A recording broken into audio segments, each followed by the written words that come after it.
What's going on YouTube? It is your boy SRT920. I'm back at it again with another video. So this one is going to be about doing my injectors, which I'm a little nervous for because I'd rather pay someone to do this, but you guys are going to watch me fail. So you want to, these are the injectors. They're all connected to the fuel rail. There's 4 on each side.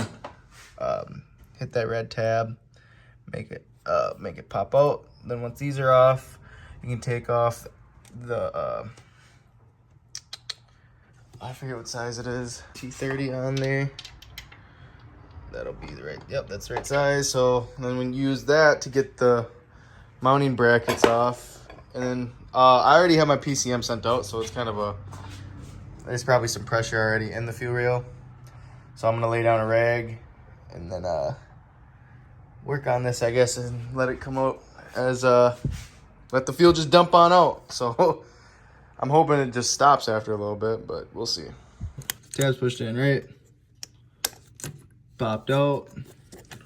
So right where that little black tab is underneath this, and then right on the opposite side of it as well. Squeeze. You want to squeeze a good amount. Damn it. Of course, I can't do it when I'm recording, but yeah, it's pretty easy. I didn't know what the hell I was doing. I was sitting here for like 5 minutes trying to figure out how to do it. So if I can do this kind of stuff and you're new to being a mechanic, definitely shows that you are more than capable of doing it. Because if my slow self can do it, you can do it.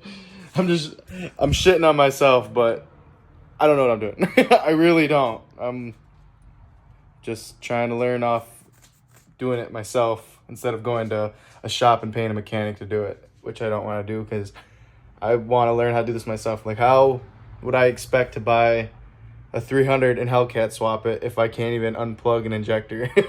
So I'm glad I did buy this built because that'd be a straight up headache for me.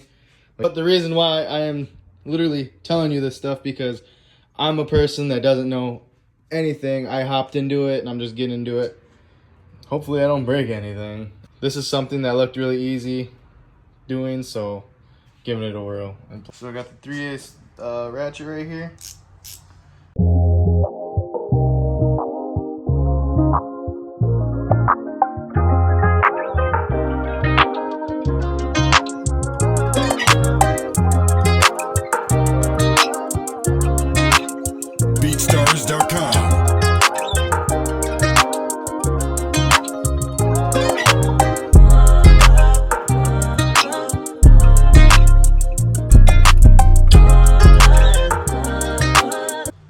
As you can see, pull them on out. I'm assuming you want to use a flat head to get this little clip off. Right here, it goes on top that holds the O2 sensor on it. Or not, what the fuck? O2 sensor. Completely different thing, dude. Okay, I'm really hoping this doesn't just spit out a bunch of fuel. I don't know if you're just supposed to yank it out or what. Oh. Oh, yeah.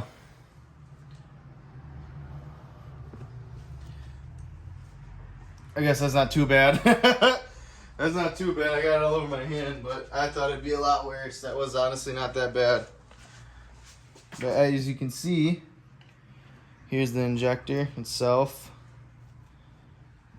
These are the stock hellcat O2 sensors. What the hell? Why do I keep calling them O2 sensors? I don't know why. But we're switching over to... Oh my god, I can't talk right now. We're switching to the dynamic injectors. Look at the size difference. You would think bigger the better, but obviously that doesn't mean anything. But here's the difference between the two in size. Repeat the same process that I did over there. I'll show the process of me plugging this in. I'm going to get all these other ones out first, and then I'll record to plug this one in. And, yeah. All right, boys and girls, I had to open up my garage because it was getting a little gassy. Ready to figure out how this goes on. So, you guys are going to watch me attempt the first one. I'll do the front one first just because it's more of a visual. Yeah, that's a lot. You can see that pretty good. Oh, actually, sorry. Hold up, wait a minute. All right, there's your nice gold wax, you know, your honey. So put your finger in there. I'll try, I'm looking at the camera doing this, so I'll try and be as neat as possible.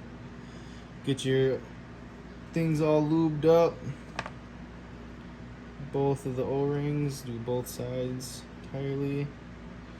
So the plug-in's got to go in this way, so we have to install it going up into the fuel rail like this. I hope that's a good visual. So once you have it all lubed up and everything, it should pop right in like that. And then I'm talking to you guys like I know what I'm doing. I don't even know what I'm doing. That's the crazy part. Oh my goodness gracious. I dropped it. Alright. Yeah, thank God it fell all the way through. Oh my God, that had me nervous, I'm not gonna lie. Because this literally is specifically for this, so I don't want to drop this again.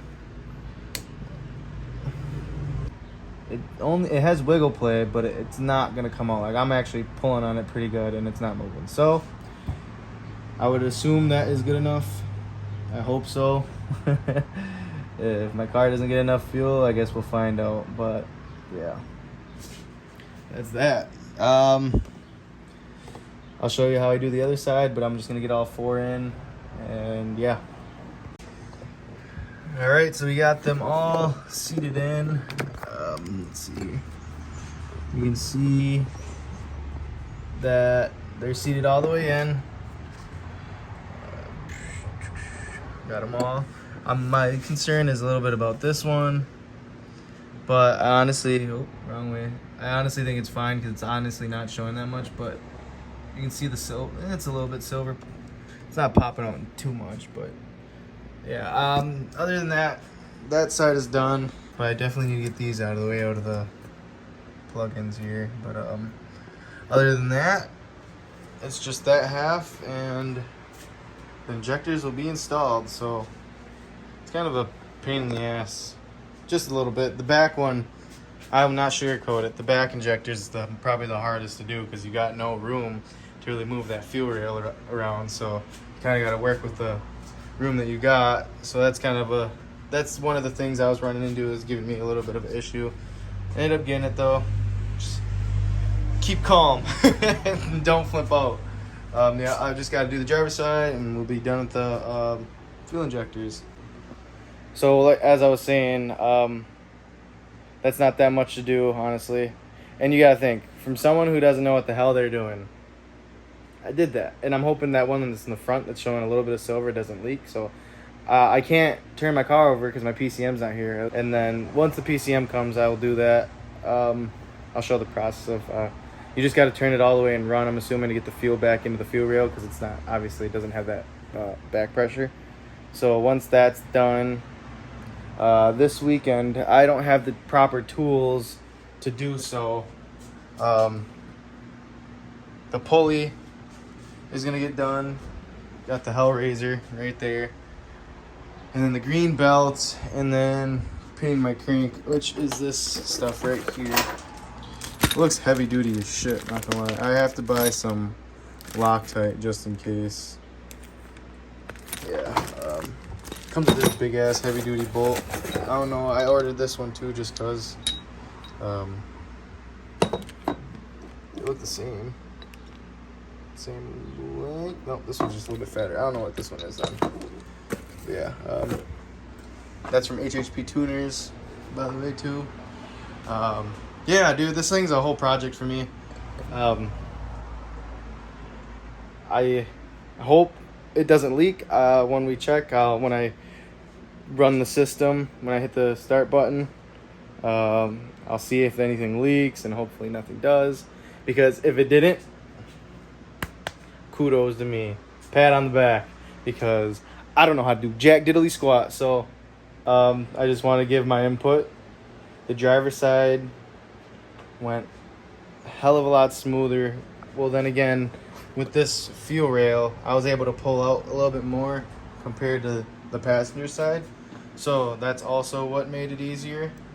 And obviously, from not knowing what I'm doing the first time experience on the passenger side, once I did that and then I hopped over the driver's side, smooth as silk. Like it went so nice and smooth. So, you know, if I'm sure from everyone that's new into like just doing your own stuff, don't be afraid to get hands on. In my opinion, just like, I won't lie, I was a little nervous just because of the whole fuel and gas or whatever. But if you're trying to be a car enthusiast / mechanic, you know, don't be afraid to hop into it. Obviously, like if you're using like a big impact, like I did with my buddy on the previous video of doing his cat, I snapped one of his bolts with an impact. So it's like just stuff you live and you learn with this kind of stuff. So shit, and I'll tell you a story actually.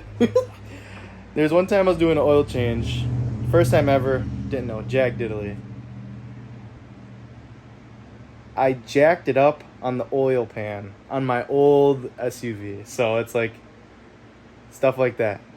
You learn as you go. I already know I'm probably gonna give shit for that, but you know, I won't lie. This is my first actual. I had my old 300, but this is my first actual car where I am doing performance mods and stuff like that. So it's actually really exciting. Oh, lame! I chipped my supercharger. Oh well, can always repaint it. But yeah, dude, it's one hell of experience. But that will wrap it up for me. The next video I'll be taking will be my pulley, and I have to catch up on everything. There's a lot of videos. I got car meets and all that stuff. So I will catch you in the next video.